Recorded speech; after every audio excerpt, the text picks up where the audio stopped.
Tingnan natin yung ating alaga. Gumaling na.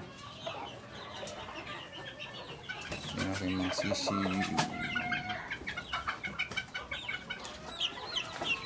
Ito pa na. Uy, nakabawi ng lakas ang foul cholera. Wala na. Kalapati.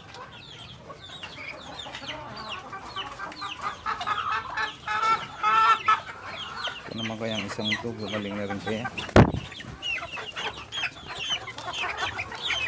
Lagyan natin ng paluwak na gamot.